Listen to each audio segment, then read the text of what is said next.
Hi guys, കാറ്റത്തെ കിളിക്കൂട് promo റിവ്യൂവിലേക്ക് എല്ലാവർക്കും സ്വാഗതം.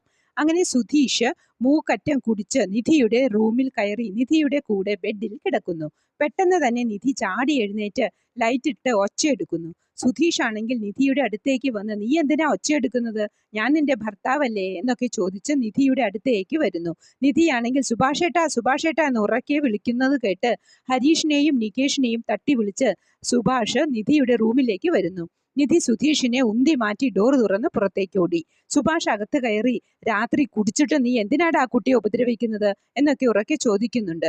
സുധീഷിന് അത് ഇഷ്ടമായില്ല. സുഭാഷ് ഏട്ടൻ എന്തിനാ ഇതിലൊക്കെ ഇടപെടുന്നത് എന്ന് ചോദിച്ച് തല്ലാൻ ഓങ്ങുന്നു. നീ ഏട്ടനെ തല്ലാൻ ഓങ്ങുന്നോടാ എന്ന് ചോദിച്ച് ഹരീഷ് ഇടയിൽ കയറുന്നു. പിന്നീട് ഒരു വിധം നേരം വെളുത്ത് നിധി ബ്രേക്ക്ഫാസ്റ്റ് ഒന്നും കഴിക്കാതെ ജോലിക്ക് പോകുന്നു. സുഭാഷ് ഉറക്കമുണർന്നപ്പോൾ തലേന്ന് സംഭവിച്ചതോർത്ത് വിഷമിക്കുന്നു. സുഭാഷ് ഏട്ടനോടും നിധിയോടും താൻ എന്തൊക്കെയാ കാട്ടിക്കൂട്ടിയത് എന്നോർത്ത് വിഷമിച്ചിരിക്കുന്നു. ഇനി സഹി കെട്ട് സുഭാഷ് നിധിയെയും കൂട്ടി ആ കിളിക്കൂട്ടിൽ നിന്നും ഇറങ്ങുമോ എന്നറിയില്ല. ഇതൊക്കെയാണ് പ്രമോവായി കാണിച്ചത്. പ്രമോ ഇഷ്ടമായെങ്കിൽ ലൈക്ക് ചെയ്യാനും ഷെയർ ചെയ്യാനും സപ്പോർട്ട് ചെയ്യാനും സബ്സ്ക്രൈബ് ചെയ്യാനും മറക്കരുത്. അടുത്തൊരു എപ്പിസോഡിന്റെ പ്രമോവുമായി വരുന്നതുവരെ കാത്തിരിക്കുക.